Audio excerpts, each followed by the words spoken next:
Alright, you all have waited. You all have time and again sent comments in. I got to see such positive feedback on the last video. And I got to see all of you supporting me, wanting me to continue with the narrations. I know in the past I have said I would be doing more and more often. But guess what? I am here to stay.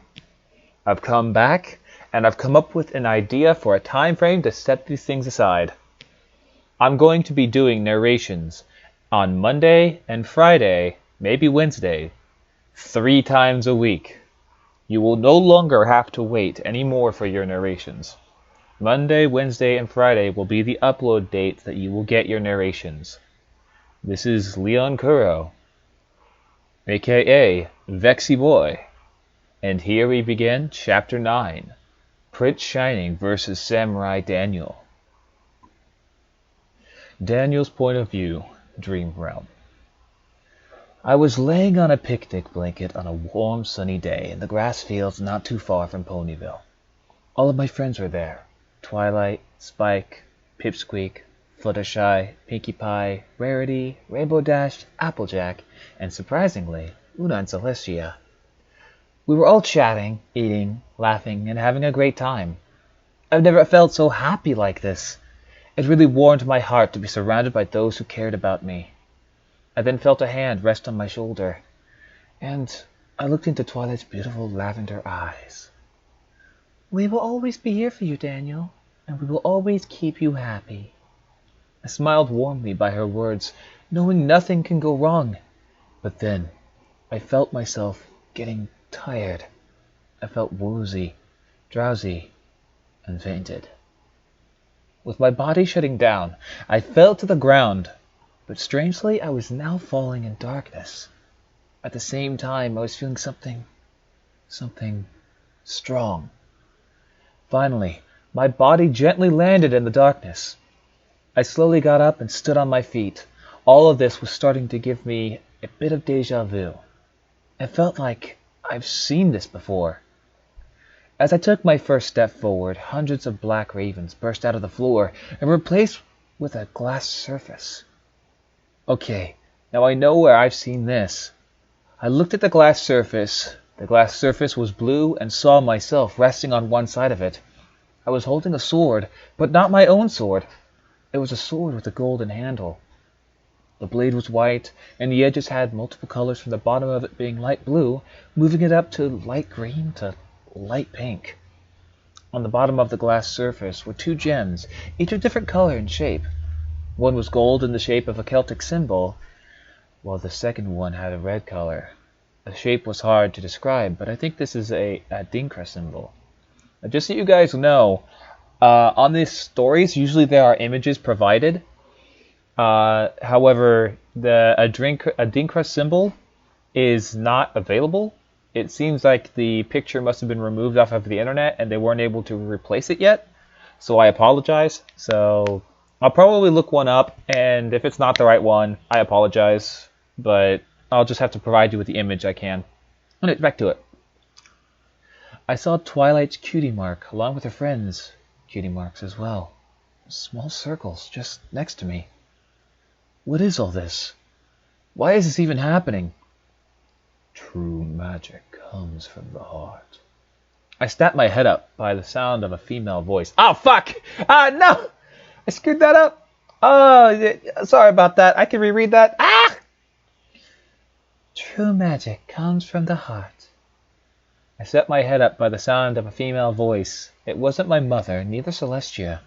It was too calm, too caring, too motherly, too soft to sound like either of them. In the heart is darkness and light. 2 sides, 2 personalities. One cannot live without the other. I was confused by all this. What the hell does it even mean? 7 elements and emotions sealed within the heart, each making up the light and darkness within that heart. My eyes went wide by that part. What did the voice mean by that? Suddenly 2 orbs, one being gold and one being red, floated in front of me. Courage. The gold orb lit up and my body started glowing gold. Strength. The red orb glowed. My body was covered in a red aura, mixed with the gold aura. Find the rest. The meaning will come clearer then. What are you talking about? Who are you? I shouted in the darkness. The voice didn't answer. Suddenly, my feet started sinking in a pool of darkness. I tried to struggle free, but nothing was working. Suddenly, my body wasn't working, and I stopped struggling, and the darkness started to take me. But not when I heard the voice again. You are the key to Equestria's future. The fate of the planet depends on you. As I continued sinking, those words ranged in my head, until I was engulfed in darkness once more. Yeah, that there was a Kingdom Hearts reference thing. Expect some of that later on in the story, says the out-of-character quote. End of Dream Realm. I slowly opened my eyes, seeing the beams of light of the sun hit my face. My brain was processing about my dream. Why did it even happen? I slowly got up and then looked at my hands. Courage. Strength. Those two words continued running in my head. I didn't know why all of it happened, but something was telling me it was a reason. I clutched my hands and looked up. I'll get the answers I need, but I'll have to wait later on. I got out of my bed and got into my clothing. I saw that Pipsqueak was already up and gone. I assumed he's in the dining room, having breakfast with the others. I placed my sword on my back and opened the door. I walked down the halls and finally made it to the dining room doors. I opened them and saw everyone but Rainbow at the table eating already. Morning, every pony, I greeted. They all looked up at me and smiled. Morning, Daniel, Celestia greeted. Sleep well. I nodded and sat next to Pipsqueak. Hey, where's Rainbow?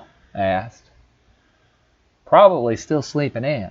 That girl could sleep longer than a brown bear in hibernation, Applejack said. I snickered a little by what she said. I heard the doors open and I looked. Rainbow walked in with her mane messy, droopy eyes, and yawning every 30 seconds. Looks like some pony woke up on the wrong side of the bed this morning, I joked, making all of us laugh. Ha ha ha, very funny, Rainbow sarcastically said, but she let out a small chuckle of her own. She sat down next to Twilight and Fluttershy and started eating. As I continued eating, my mind was still drifting from my dream. It was still bizarre for something like that happening. Okay. What was up with the sword I was holding? Not the one I have now, the one from my dream. I still couldn't understand what it all meant. Daniel? I looked up and saw Luna was a little worried about me. Are you feeling okay? I nodded. Yeah, just some crazy dream last night, I answered.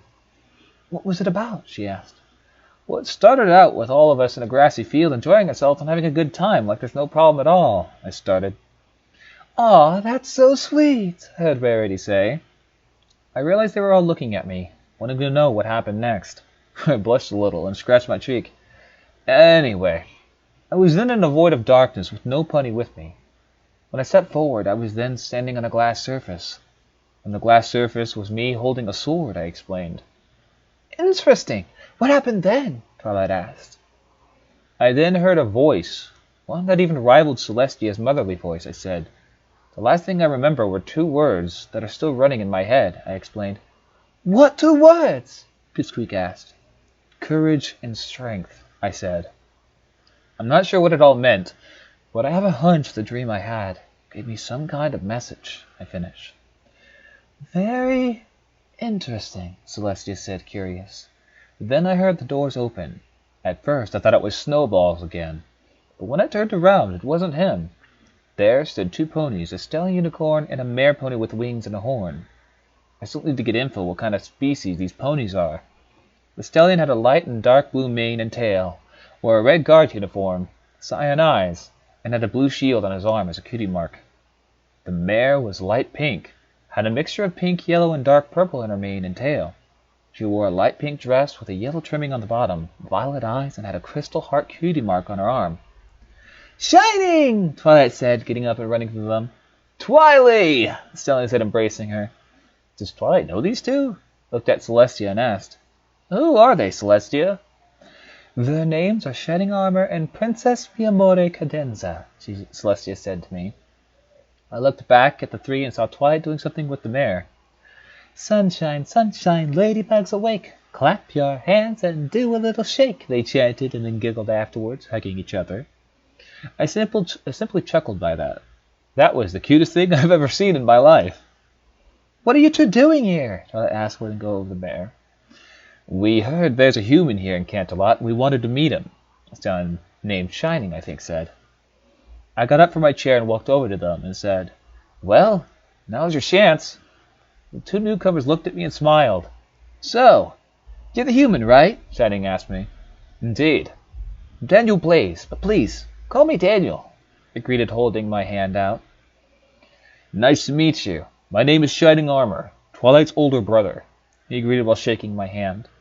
I looked at Twilight with surprise. You never told me you had a brother. Twilight smiled sheepishly. Oops. Twilight has a tendency of forgetting that part, but it doesn't bother me, Shining explained. I nodded and the pink mare greeted to me. It's a pleasure to meet you, Daniel. My name is Princess Miyamori Cadenza, but please, call me Cadence, and I'm Shining's wife, she greeted. I then kneeled and bowed my head. An honor, your highness. She giggled. She giggled. Now, there's no need to bow to me, she said. I smiled and rose up. Sorry, kinda still wrapping my head around being around royalty. Still pretty new to me, explained, scratching the back of my head. It's understandable, Cadence responded. So, Shining said to me, is it true about what I've heard from other ponies? You taking down the legendary Varanus? He asked curiously. I smiled and nodded. Yep. I have to say, very impressed. No pony alone can take down such a behemoth such as a Varanus, Shining said, impressed. I smiled. Well, I learned from the best. If it weren't for my grandfather's training, I would have never become the person I am today. Well, I can probably tell he taught you well, Shining said. I looked behind me and saw my katana. I've never seen a sword like that before. I looked back at my sword, which was still sheathed. I smiled and placed my hand on it. This sword is called a katana.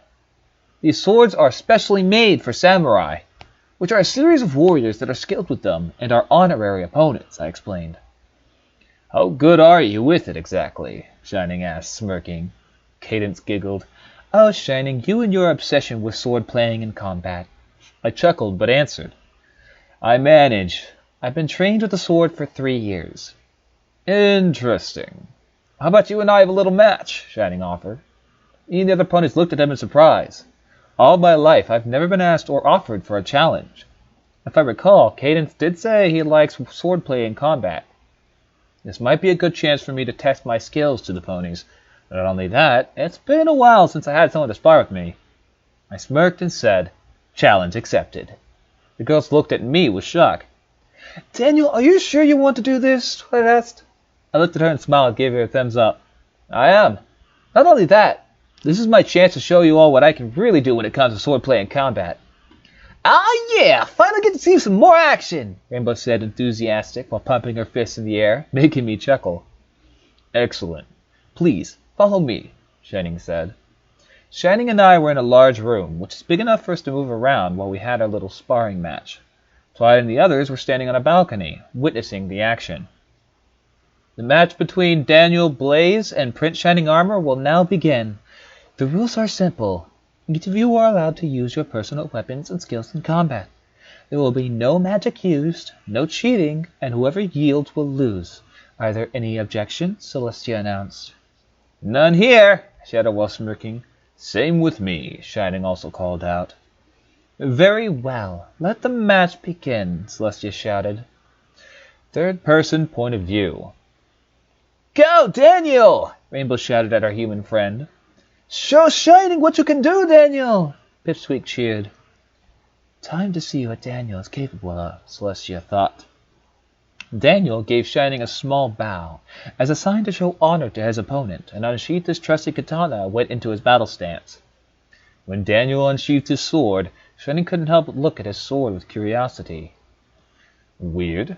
His sword is made out of some kind of black rock and some kind of crystal material. Crystal and black rock looks awfully familiar to me. Are they what I think they are? He thought. Hey, Shining, you okay? Daniel shouted to him. Shining shook his head and smiled. Sorry, spaced out a little bit. Then he called out, unsheathing his steel sword. All right, may the best pony or man win, Daniel shouted while smirking. Same here, Shining replied, smirking as well. Shining charged at Daniel with his sword in a tight grip. Daniel waited for him to get close, keeping calm and keeping his eye on his opponent. When Shining got close enough, he swung his sword in a horizontal slash, but to his and the rest of the gang's great shock, Daniel crouched and did a backflip, spinning at least 2 times and gracefully landing on his feet, giving Shining a confident spurt. Well, Spike and Pipsqueak said in unison, awestruck by Daniel's abilities. I apologize to everyone listening to the narration. I cannot whistle, so imagine a whistle here, or make your own. Whoops. Dang, never thought his mind could be so quickly, Applejack commented. Not to mention very agile and graceful, Rarity added, completely admiring his agility. That was so cool, Rainbow beamed, loving what she was seeing. He's better than I thought. Better not underestimate him, Shining thought, smiling. Shining charged again for another attack, and Daniel stood in place, not flinching or even moving. Shining raised the sword again and did a downward slash, but Daniel reacted and raised the sword and blocked the attack. Soon, Shining went all out and slashed his sword in different directions while Daniel continued blocking every attack. Sound effects of swords here. Clang, cling, dang, clank. Blech. I wish I could do better, but I don't have the ability. Alright, back to it. The sounds of the blades hitting each other filled the room while Twilight and her friends and the princess watched in total amazement by Daniel's skills. My word, he's amazing, Luna said in awe. It's perfectly calm and not showing any fear at all, Cadence commented. Go, Daddy! Pinky cheered, bouncing up and down. What could Daniel's plan be in this battle? Twilight thought. The two continued clashing their swords together. Both weren't showing any signs of stopping. Shining rose his sword again for a downward slash, but this was the opening Daniel was waiting for. He thrust his fingers forward and hit the nerve point of Shining's left arm, causing it to be paralyzed. What the? Shining's arm limped and dropped to the sword while his arm fell as well. I can't move my arm! He looked at Daniel and asked, What did you do? I hit the nerve of your arm. You can no longer use it in the next few minutes, Daniel explained. He then sheathed his sword and went into his battle stance. It's time for me to finish this. Daniel charged at Shining and started throwing fast jabs at him. Shining started dodging most of the attacks and used his good arm to block most of them. His fighting style is unlike anything I've ever seen and fought before. He's an interesting individual, Shining thought. For a pony, he's putting up a good fight. I'm surprised he's lasting this long against me, Daniel thought. Shining dodged another attack from Daniel and threw a punch at him, making contact with his face. Daniel stumbled back a little, holding his face in pain. He rubbed it off and looked back at Shining and smiled. Not bad, Shining. You're very skilled in combat. You have my highest respect on the battlefield, Daniel called out, returning to his battle stance. Shining smiled. You're not bad yourself. You're the first individual that has lasted this long against me in a sparring match. Funny, I was about to say the same thing, Daniel replied. The two charged at each other again and started throwing punches and a few kicks while they blocked each other's attacks. Daniel threw an uppercut, but Shining threw his head back, dodging the attack. Shining then threw a right hook, but Daniel caught the punch and smirked. Daniel jabbed his arm, causing it to go limp and lose all control of it. Shining stepped back, now lost all control on both of his arms. Damn it! I don't have any more control of my arms. Without them, I can't fight at my best. I'll just have to dodge until I get feeling back into my arms, Shining thought. Without his arms, he's now vulnerable. This is my chance to finish him, Daniel thought. Daniel charged again and started throwing different punches and kicks while Shining continued dodging the attacks. Celestia and the others continued watching the battle with amazement as Daniel and Shining continued their duel. Why isn't Shining fighting back? Luna asked. He doesn't have control of his arms anymore, Twilight answered. What do you mean? Kitten asked. It seems Daniel knew where to specifically hit the nerves in the body, causing the muscles to lose their nerve systems and causing his arms to not work anymore, Twilight explained. The same thing he did to me when he and I first fought, Rainbow said. Back at the battle, Shining continued dodging every one of Daniel's punches and kicks. You're good, but I'll get you sooner or later, Daniel said, continuing his attack. He's right. I can't keep this up for long. If my arms don't respond soon, I'll lose, Shining thought. On cue, Shining felt his left arm again, something he had been waiting for. Moving quickly, he threw a left hook, and the attack made contact with Daniel. Daniel was caught by surprise by the fact that his arm was moving again, and under such a short time. He stumbled back and rubbed his face. Taking his chance, Shining turned around and headed for his sword. Knowing a fair fight, Daniel didn't run after him, but instead unsheathed his sword and got into his battle stance. "What's Daniel doing? Why isn't he running after Shining?" Rainbow asked. "Don't you remember that Daniel told us samurai were honorable opponents? I believe he believes in a fair fight, so he's allowing Shining to have a fighting chance," I explained. "Isn't he such a gentle colt?" Rarity asked while eyeing Daniel lovingly. Spike, however, was jealous of Daniel from the way Rarity was looking at him. "What is it that she sees in him that I don't have? Either way, he better not get any funny ideas with my Rarity," Spike thought angrily. Shining finally grabbed the sword and looked back at Daniel, who was still in his spot. "I'm surprised you didn't take this opportunity to attack while I was vulnerable," Shining called out. "I believe in a fair fight, Shining. I fight with honor and give my opponents a chance to fight back with great strength and honor," Daniel explained. Shining smiled. "He's completely different than any other pony. Human I've ever met," Shining thought. "All right then, let us finish this battle. With honor!" Daniel smirked and rose his katana up. The two charged again, and from before, the two clashed their swords together at a great speed. Sword sound effects once again. The two kept up the pressure, not showing any signs of weakness, and also showing honor and skills through every attack. Daniel once more saw an opening, and did a low kick, causing Shining to fall to the floor with a thud, causing him to drop his sword. Shining saw Daniel swing his sword and pointed the edge to his face. Shining knew now he was no match for Daniel's abilities and skills in battle and through swordplay. With a smile and defeated sigh, "I yield." Daniel smiled and sheathed his sword and offered his hands to Shining. He gladly took his hand, and Daniel lifted him up off the floor. "That was a great match, Daniel. You were a very skilled opponent, and I can tell how you defeated the Virenez," he said, smiling. Daniel smiled and held his hand out. "You were a great opponent too, Shining. I was looking forward to having another match with you soon." Shining smiled and shook his hand. "My thoughts exactly." Shining and I left the room and were greeted by the others who had witnessed the battle. Pipsqueak ran up to me and tackled me with a hug. "That was so awesome, Daniel!" I smiled and returned the embrace. "Glad you enjoyed the match, you little rascal." "That was awesome, Daniel!" "Well, not really as awesome as me, but still!" Rainbow said, getting a small chuckle from me. "That was a marvelous match, Daniel. You certainly know how to handle yourself out there. And the way you showed a good battle to Shining," Rarity said, fluttering her eyelashes. She blushed a little and chuckled while scratching the back of my head. "Well, I always do my best." "That was super-duperly amazing! You all like swish, swish, grrr, and Shining was all pow, yeah! Best match ever!" Pinky cheered while bouncing. All of us laughed at that. Not only had I shown everybody what I was capable of, I made 2 new friends. Nothing could ruin my day. "I see the monstrosity is still walking down our halls instead of being in the dungeons." All but that. I turned around and saw none other than him. "Hello, Snowballs," I greeted while frowning a little. At that, the girls and even Luna snickered at his nickname. Shining and Cadence were a little wide-eyed at hearing the new nickname I gave him. Blue Blood growled in anger. "My name is Prince Blue Blood, you beast!" he roared. I rolled my eyes. Yeah, whatever, Snowballs," I said, turning my back while grinning. Twilight and the girls laughed harder, holding their stomachs. Shining and Cadence let out a small chuckle and giggle. "That does it, you beast!" Not seeing it coming at all, a blue beam of magic shot out of Blue Blood's horn and hit me directly in the chest, sending me off of my feet and landing on the ground with a loud thud. "Daniel!" I groaned in pain, and I slowly got up from the ground. Fuck, this guy is getting on my nerves. "Daniel, are you okay?" So I asked in worry while helping me up. I gave her a weak smile. "Never felt better." "That ought to teach you, you filthy creature," Blue Blood said, walking away. "Get back here!" Rainbow shouted, about to give him chase, but I quickly grabbed her arm before she had the chance. "Let him go, Rainbow. He's not worth it," I said calmly.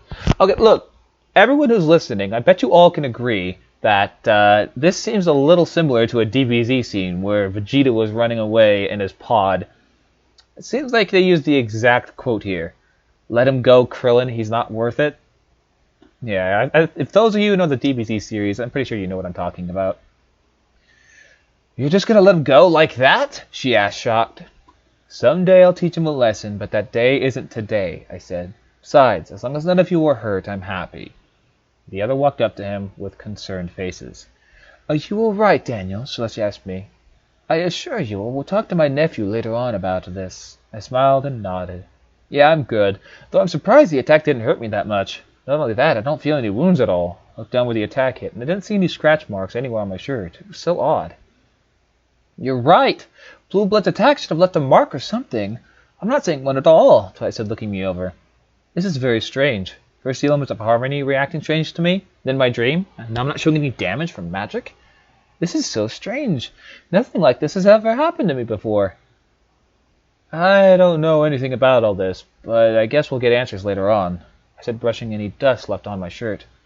Anyway, we better get packed up. The train leaving for Ponyville will be leaving in an hour. With that said, they all nodded and we all left to our proper rooms. Pipsqueak and I walked to our room until Pipsqueak asked me, Are you sure you're okay after what Blue Blood did to you? I smiled and patted his head. Don't worry about me, Pipsqueak. A little magic like Blue Blood will take a lot more than it'll take a lot more than that to take me down. Okay, I'm just worried about you, he said in a worried voice. He made it to the doors of our room and I smiled at him again. You don't have to worry about me, little rascal. I promise I'll be here with you and the others, okay? I asked, kneeling to his height. All right, he answered, smiling a little. That's my boy. I smiled while ruffling his mane, making him giggle. Daniel, I turned and saw Celestia, Luna, Cadence, and Shining. Knowing they're here to talk to me, I looked back at Pipsqueak. Pip, go on ahead and get packed up. I have to talk to the princesses and Shining. Pipsqueak nodded and walked into the room. I closed the door behind me and looked back at the four. What's up? We need to speak to you in the throne room, Celestia said in a soft but serious tone. I nodded and followed them. When we got to the throne room, she then closed the door behind us and acted some kind of spell that gave the room a soft but quick glow and then vanished. With that done, we all came into a circle. Shining started speaking. There's something that has been bothering me. There was something about your sword that caught my interest. Can I have a look at it? He asked. I didn't know why, but it was best not to decline. I unsheathed my sword and handed it to him. He began to inspect the sword, and then he took out a clear crystal of black rock from his pocket. The crystal and rock oddly looked like the material from my sword. When he looked back at the crystal and rock, his eyes widened a little. Daniel, where did you get this sword? He asked in a calm but serious tone. My grandfather gave it to me a long time ago, when I was 19. Is there something I'm missing? I asked, more than a little confused. He held out the crystal and rock in his hand and spoke. Your sword is made out of this crystal and black rock. What do you mean? I asked, a little surprised. He held up the clear crystal and explained, This special crystal can only be found at the Crystal Empire mines. They only grow every 10 moons. They're very strong, capable of deflecting and blocking even a strong attack. They're also capable of responding to powerful magic and deflecting magical spells. He then held up the black rock. This is a special black crystallized rock which could be found in the Canterlot mines. They're very strong and are very hard to pierce through and break. If forged into a weapon with these two crystals, you get one of the strongest weapons to be known in Equestrian history.